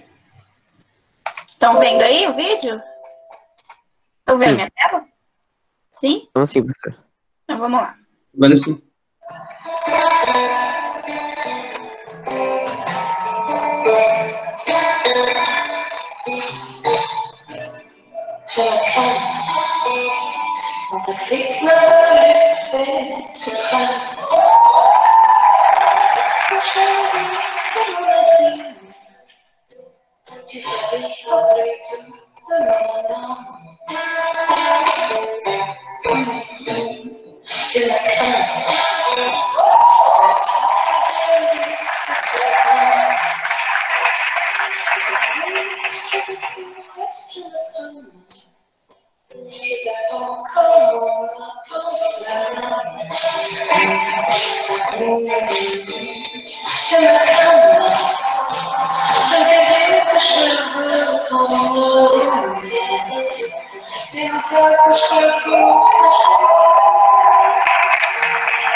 Eu acho que deu pra gente saber, né?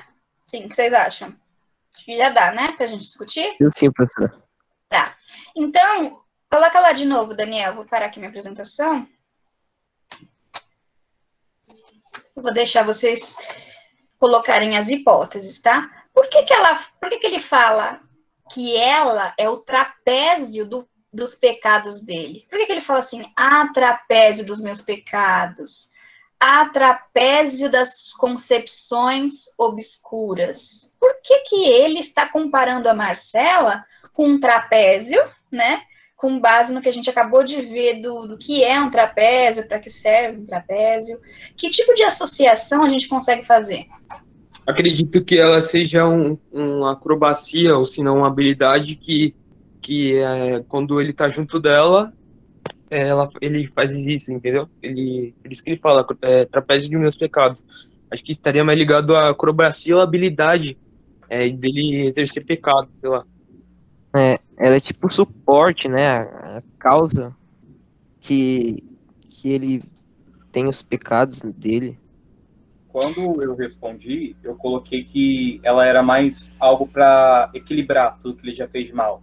Ela é o trapézio dos pecados dele, ela é o que equilibra tudo que ele já fez de mal. Ele tem uma visão tão ruim de amor que ele acha que ela é algo muito bom, que equilibra tudo que ele já fez de mal.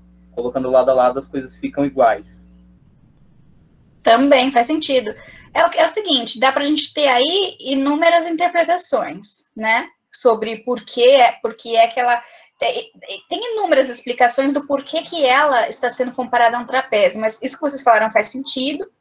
E também a questão de que, por exemplo, na apresentação de trapézio lá da moça, que eu acabei de apresentar para vocês, tudo que ela faz, ou seja, tudo que a pessoa faz ali de acrobacia é por conta do trapézio. Se o trapézio não tivesse ali, a pessoa não ia fazer nenhuma acrobacia daquela. Então, tudo é resultante da segurança que aquele trapézio proporciona, né? É como se o trapézio fosse a base de tudo. E o Brás Cubas, acho que ele não se enxergava longe da Marcela, não nessa época. Amor de adolescente, aquela coisa.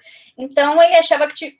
Olha as loucuras que ele fez para ficar com ela. Ele foi lá fazer um empréstimo. Então, acho que talvez por isso Machado de Assis coloque como trapézio, né? Porque ele fez loucuras para que essa mulher ficasse junto com ele. como se fosse uma acrobacia, como se fosse uma apresentação. E ela ser o trapézio, ela é a motivação disso tudo. Ela é o que motiva ele a fazer tudo que ele faz. Seja pecado, não seja, né? Essa é a concepção que eu faço, pelo menos. E eu queria saber o que vocês conseguiram criar de hipótese, o que vocês imaginaram, se vocês conseguiram entender também o que eu quis dizer aqui.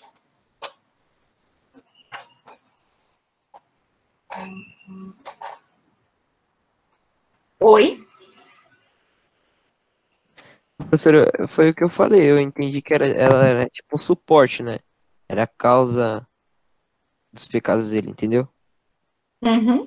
Eu interpretei isso também, que ela seria uma forma dele pecar, entendeu? Que ele tá junto dela. Ela era o que mantinha ele ali, né? Engajamento. No pecado, ou explorando tudo aquilo que ele tinha de obstruso. Porque lembrando que, assim, lembra quando ela falou não, que ele surtou? Lembra? Sim, ele quis até matar ela. Quis até matar? Então, ela fez vir à tona sentimentos dele que quase ninguém conhecia, né? Então, a gente pode perceber, quando ele fala das minhas concepções obstrusas, é que ela fazia vir à tona algo nele que poucos sabiam que existia ali, tipo, essa questão de possessão mesmo, que acho que a Maria Luísa falou, né? De não saber ouvir não e tentar a qualquer custo conseguir algo. Então, era a Marcela que fazia tudo isso vir à tona, era por conta dela. Fazia ele fazer loucuras por conta da Marcela, porque ele se sentia ligado a ela, né? Se sentia que não existia vida longe da Marcela, era isso que ele pensava. Então ele tinha que fazer tudo que fosse possível e impossível para manter a Marcela junto com ele. E é típico mesmo de amor adolescente, assim, né? É bem típico. Ok? E professor, acho que ficou a imagem mesmo. Eu Então. clico aqui, já não faz nada. Tudo bem, não tem problema. Passa mais uma pra gente. Que acho que tem aí as duas últimas questões. Então vamos lá, para a gente finalizar a discussão. Um dos temas da obra Machadiana é a abordagem das relações humanas pautadas apenas pelo interesse financeiro. Olha lá, de novo essa questão. Machado encara a hipocrisia das personagens que vivem numa sociedade mascarada pelos valores morais do momento. A partir desse capítulo da obra, é possível antecipar a visão que o autor tinha sobre as pessoas e também da sociedade da época. A esse respeito, comente. Então, está pedindo mais ou menos que assim, a partir do trecho lido, a gente mais ou menos que sabe o que o Machado de Assis pensa, né? Com relação à sociedade, com relação às pessoas. Então, é para a gente criar hipóteses. Então, vamos tentar, né? O que o Machado de Assis, tentar antecipar, né? O que o Machado de Assis, quais são os pensamentos do Machado de Assis, né? Do próprio autor, com relação à sociedade, aos personagens que ele colocou. Então, o que o Machado de Assis pensa sobre Brás Cubas? O que vocês acham? Por que ele colocou todas essas características nesse personagem? E vamos supor que a gente estivesse tentando ler a mente do Machado de Assis. Se ele tivesse que falar alguma coisa sobre Brás Cubas, ele falaria o quê? Ele falaria que Brás Cubas é uma pessoa obcecada e acredita que inconsciente de seus atos, né? Porque ele não mede esforço para fazer algo e nem pensa, né, em alguém, o que pode lhe causar depois. Ele acredita também que ele não ouve conselhos e ele só usa a ambição dele para algo que não seja produtivo. Então, tipo, ele não alegra seu pai, ele não alegra sua família. Eu acredito que ele só pensa nele, seria um indivíduo egoísta. Egoísta. O que mais que o Machado de Assis pode pensar a respeito de Brás Cubas? Eu acho que ele pode pensar que o Brás Cubas é uma pessoa mimada. Porque sempre teve tudo e tem que ser tudo do jeito dele. Exatamente. Mais alguma coisa ele pode pensar sobre o Brás Cubas?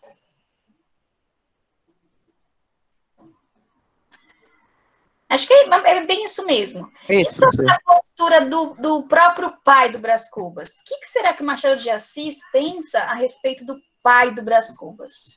Que tipo de caráter tem essa pessoa? Que deixa...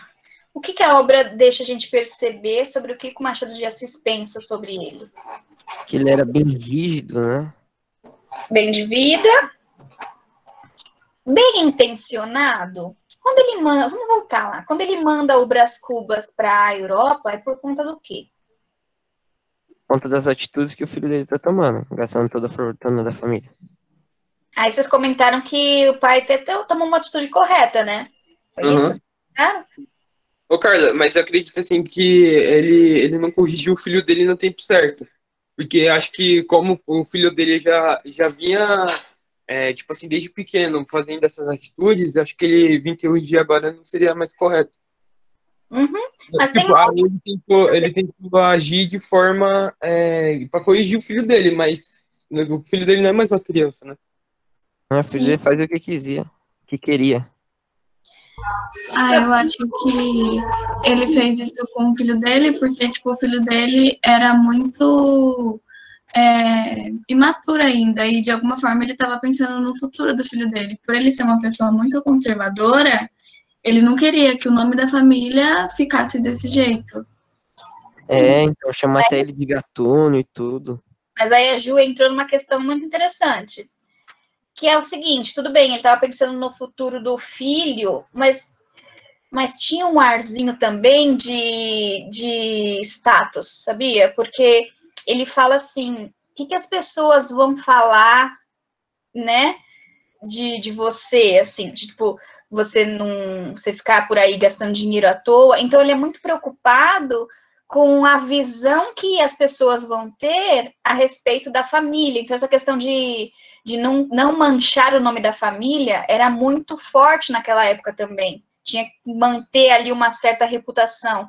Então não é nem tanto o desejo de corrigir o filho ou de querer o melhor para o filho, mas sim que o nome da família não fosse manchado e que as pessoas não tivessem uma má visão daquela família por conta das atitudes do filho, né? Essa era uma preocupação maior e essa também era uma crítica que o Machado de Assis quis estabelecer quando coloca esse personagem, né, que é o pai do Brás Cubas. Vocês perceberam isso? Que também tinha essa questãozinha de status, né?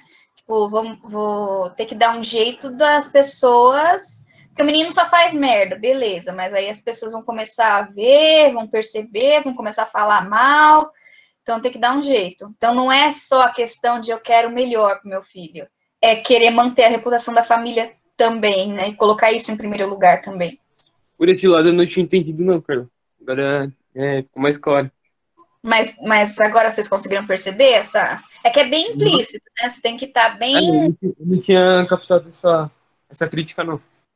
Porque quando ele coloca, se você voltar lá na fala do pai, ele fala, assim, que as pessoas vão falar... Eu não sei se com essas palavras, mas a ideia é essa, que as pessoas vão falar, né?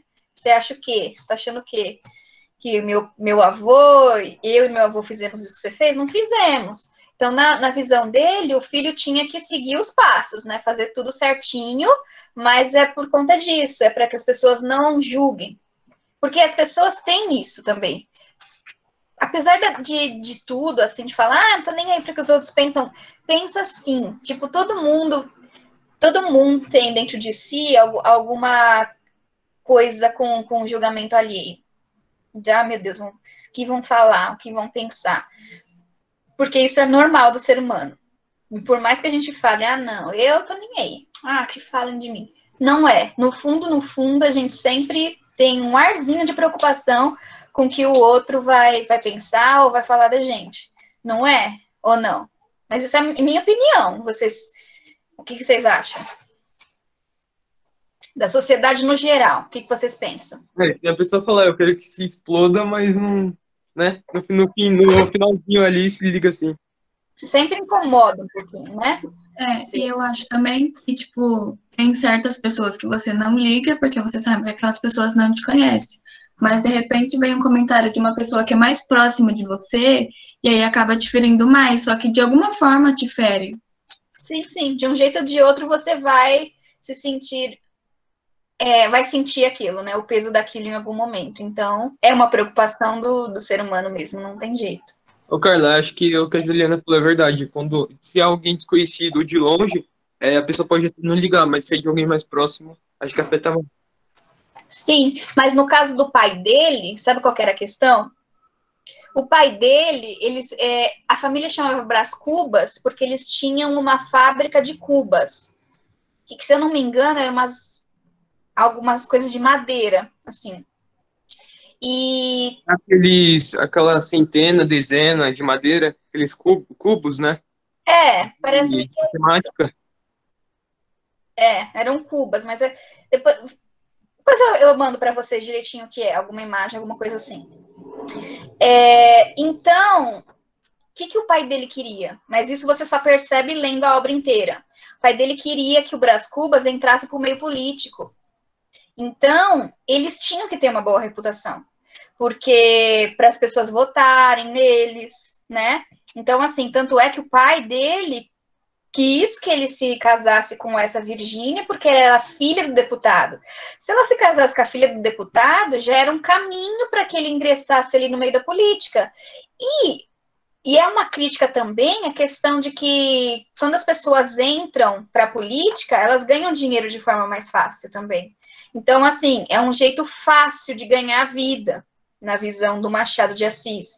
E naquela época, principalmente, quem entrou para a política está feito, né? Então, esse era o desejo do pai, que o filho entrasse para a política, para que eles começassem a ganhar dinheiro de um jeito mais fácil também.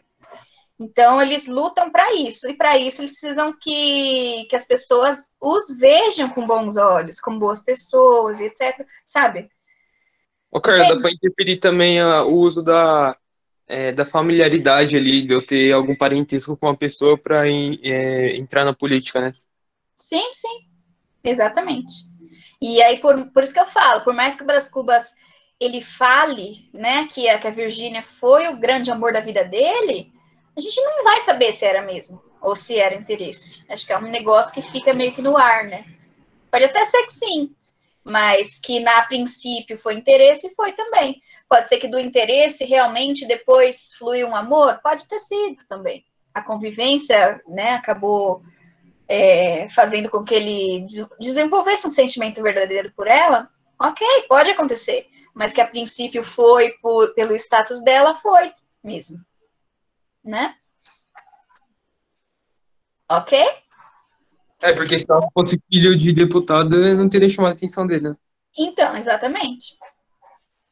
E aí, ó, o amor, inversão do conceito romântico de amor. A gente já comentou um pouquinho sobre isso. O que vocês acham que o Machado de Assis pensa com relação ao amor?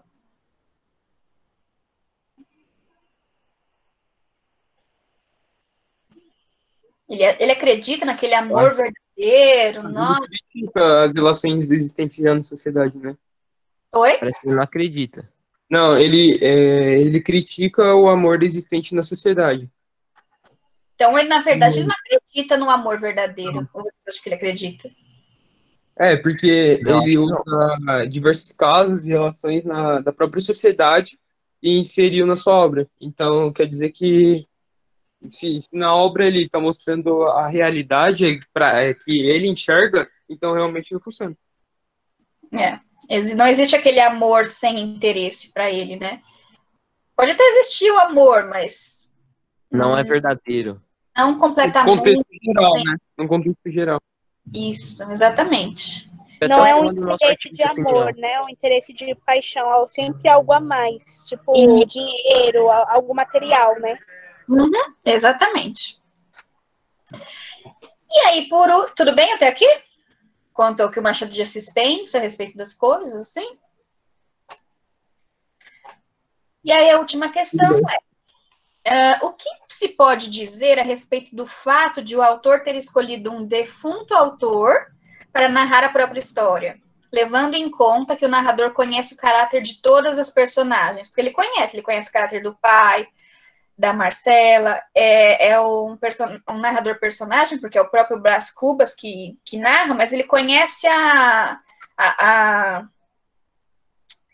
como que eu posso dizer? Ele conhece o caráter de todo mundo, mas ele decide contar só depois que ele morre. E aí, por que isso? Por que vocês acham que esse interesse dele de escolher um autor que já morreu? Tipo, do cara ter contado a história, mas só depois que ele morreu. Vocês acham que... Porque aí ele não pode ser julgado, né? Exatamente. Exatamente. Ele tá fazendo uma crítica, né? Falando a verdade na cara do povo. Sim, sim. E isso é uma coisa que não se pode fazer, né? Ô, Carla, eu acredito que também ele expôs os fatos como realmente aconteceu, por conta que ele tá morto e não pode mais mudar nada.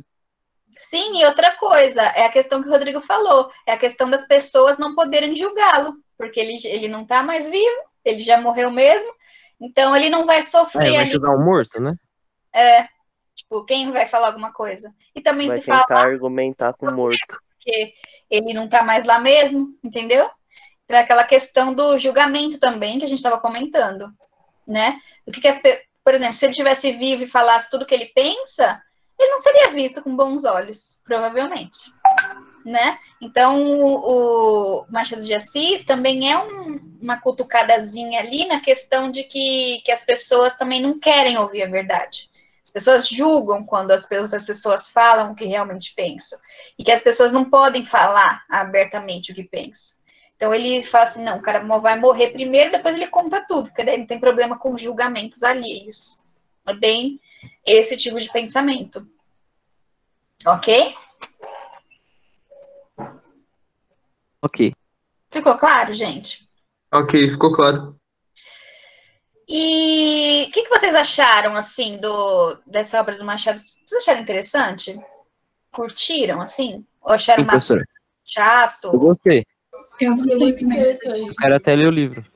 Deu interesse de ler o livro. Mas depois do spoiler. Por mais que Chega de spoiler. mas ele tem várias obras, e eu aconselho muito os contos, gente. Os contos são maravilhosos. E agora a gente vai começar a ver o conto. Agora eu vou dar uma orientaçãozinha geral para a questão do debate, tá? Claro que não vai ser na próxima live, mas é porque vocês vão ter... Bom, vou explicar.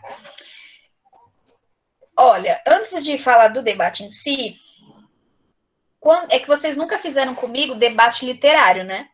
Nunca fizeram, certo?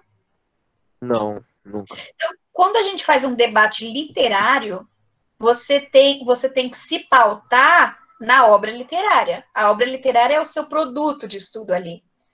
Então, eu selecionei 2 contos para a gente debater. Que eu penso em formar 2 grupos e cada 2 grupos faz um debate com relação a um conto. 2 debates. Então, assim, não adianta, gente, de verdade, falar assim, eu não vou... Porque, assim, os contos também não são curtíssimos, assim, não tem uma página, não tem 2 nem 3 páginas. São contos que tem aí 7, 8 páginas, mas com relação a um livro, é curto, dá para você ler. Só que se você não lê e falar assim, vou ler não, vou procurar o resumo na internet, você não vai conseguir desenvolver um bom debate, porque o segredo do debate está em conhecer os detalhes daquilo. Se você conhece os detalhes da obra, você consegue fazer um bom debate, porque aí você consegue apontar coisas no meio do debate, e aí você consegue surpreender o outro grupo com informações que você percebeu, que eles não perceberam.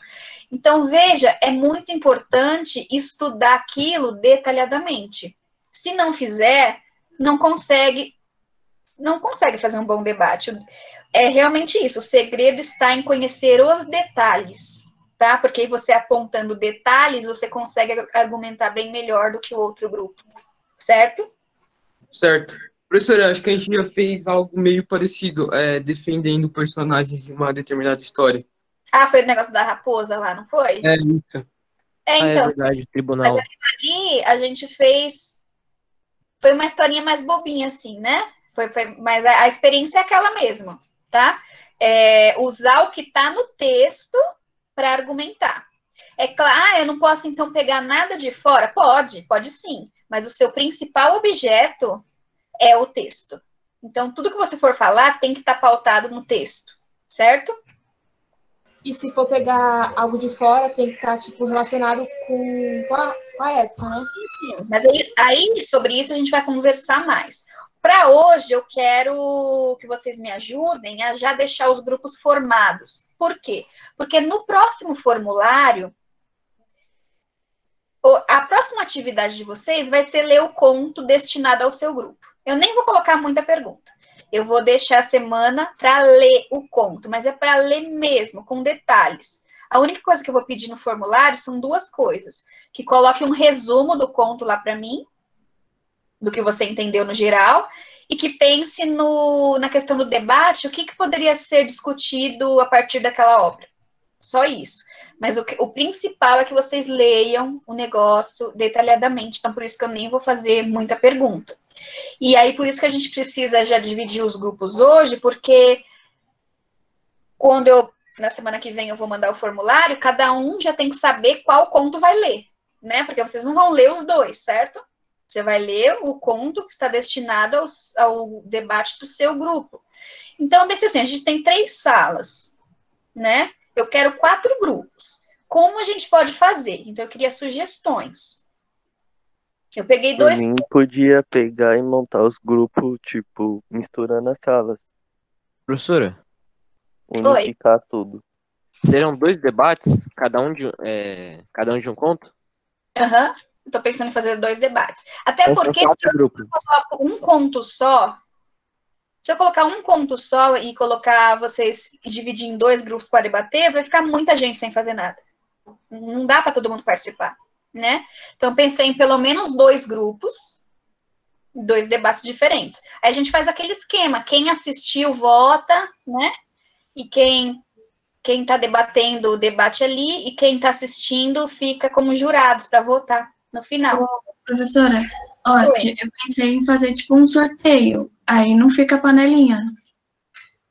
Então, a sugestão... Professora, Oi. acho que a gente devia fazer por sala e a gente dividia cada sala em 2 grupos. Aí Mas o segundo C, por exemplo, que não é muita gente que participa, dá para dividir entre as salas, entendeu? Eu pensei nessa possibilidade, por exemplo, pega o segundo B, divide em 2 e eles fazem um debate, pega o segundo A, divide em 2 e eles fazem outro debate, ou faz assim, ó, pega o segundo B, divide em 2 e um grupo do segundo B debate contra outro grupo do segundo A, o outro grupo do segundo A depois debate outro contra com o grupo do segundo B. Eu acho que ia ser melhor ter entre a sala contra a sala, não no mesmo ambiente, entendeu? Só que aí o segundo C... Se o segundo C quiser dividir... Se o segundo C, eu até pego um conto só para o segundo C e falo para eles se dividirem, mas eu acho que vão ficar em poucos ali. Aí, se não tiver problema para o segundo C fazer parte dos grupos do segundo A e do segundo B, igual a gente faz nos jogos, né? Então, assim, gente, eu não tenho a solução, de verdade. Eu queria sugestões. Então, professora, eu pensei assim... como não é que tem uma rivalidade ruim, como as 2 salas são salas competitivas, vai ficar um negócio muito acirrado, assim. Vai ter fogo. Vai pegar fogo. Então, talvez se fizesse um sorteio com os segundos anos, aí ia ficar tudo misturado, aí não ia ter essa. E o foco ia ser o debate mesmo. Não, tá certo, professora, mas aí ia perder todo o fogo, entendeu? O bom debate é isso. Não, mas é louco, o negócio é pra gente debater e argumentar. Se fosse na pancadaria, eu votava até pra voltar ao presencial. Exatamente, é debate de ideias. E é claro que essa questão de ter um pouquinho de rivalidade dá um pouquinho de mais de emoção mesmo. O debate é um teatro também, porque às vezes você vai defender um negócio que você não acredita, mas você tem que defender aquilo, então, e você tem que encenar, e você tem que tentar convencer o outro de qualquer jeito. Então, é uma espécie de teatro. Né? Professor, acredito que misturar salas seria bacana, mas assim, a questão da organização, eu acho que aí é o complicado. Ia ser melhor para organizar, ter que criar mais grupos. Professora, a gente é só rival na live, relaxa, a gente não vai se matar aqui. Eu sei disso, por isso que eu tô propondo. Não, na escola. A sua opinião, Pedro. Se eu enviar alguém aí pra virar seu pescoço, eu não sou rival só na sala, não. Se eu trombo alguém do segundo B, é poucas ideias. Eu gosto de todo mundo. Que é isso, Rodrigo? Pelo amor de Deus, Já você é mó tô, frango. mano, já tô com o Daniel aqui na minha lista. Quando eu ver ele, eu vou descer a porrada Mas nele. que Ó, isso, eu tô Vitor, Daniel e Pedro. Se eu pegar os três, não quero nem saber. Olha aí, professora, pra que misturar a sala? ontem. A rivalidade tá ótima, professora. Deixa assim, deixa assim. Ô, A gente, declaraçãozinha que o Rodrigo fez ontem não fala o contrário, hein? eu posso deixar isso. Tudo bem para o segundo C? Dividir uma parte do segundo C entrar com o segundo B e outra parte entrar com o segundo A? Tudo bem? E se não tiver tudo bem, então ela prefere só. Ó, estão falando que prefere só a sala. Eu pego um conto e dou para o segundo C. Ó, o debate de vocês é sobre esse conto. Vocês se dividem e vocês debatem. Só que vai rolar debate? Vocês precisam me garantir isso. Até porque se não rolar, vocês não têm como serem avaliados. Então, pensei bem, mas pensa assim, ó. Não só no que você pensa, mas no que é possível fazer. Porque, às vezes, você quer que role um debate só da sua sala. Mas as pessoas vão fazer? Vão participar? É nisso que eu quero que vocês pensem. Professora, a gente falou que se misturar as salas vai ficar difícil a comunicação, assim. Se colocar o segundo C em outras salas, vai ser o mesmo problema para eles. Então, Pra tá, mas eu mim, já quero faz que o segundo C entre num consenso do que querem, porque eu não vou determinar nada. Então, o segundo C vai entrar num consenso do que querem e vai passar para a Ângela. O que eles querem fazer. Pode ser, gente? Vocês pensem um pouquinho e decidam. Se vocês quiserem debater entre a sala de vocês, quiser que eu prepare um conto só para vocês debaterem, não tem problema. Eu dou um conto para vocês lerem, e aí vocês debatem entre si. E aí o segundo A e o segundo B vê se vai querer debater segundo B e segundo B, segundo A e segundo A, ou se vai querer intercalar e fazer segundo A contra o segundo B e o outro. Professora, assim, a minha opinião, a minha posição é tipo, pegar como segundo A e o segundo B é muito forte, tem a rivalidade muito alta, eu acho que vai acabar saindo do controle esse debate. Por mim já misturava tudo. Eu acho que, tipo assim, tem como tentar fazer, né? Mas, tipo assim, controlar, sabe? Tipo, é um debate. A gente faz quando a gente tá num tribunal e é isso. Sim, gente, Kaique, eu vou quebrar essa outra Ô, clavícula, professora, Kaique. Tem a rivalidade, mas tem que ter ordem, né? Tem que Tem que ter estabelecer umas regras antes. E eu acho Tem que impor respeito, né? Sim, e eu acho que o Rodrigo tá falando, o Rodrigo falou que a opinião dele, eu acho que é o choro mesmo, só isso. O respeito é não, pra você, não tá conseguindo nem falar, Agora gente. já o Kaique tá aí arrastando no chat, eu vou logo quebrar outra clavícula dele. Deixa ele continuar aí. A única regra é não ter regra. Gente, eu vou parar a gravação, mas a gente ainda não terminou de discutir isso, tá? É só para o vídeo não ficar longo, porque... E para não sair essas coisas. Né?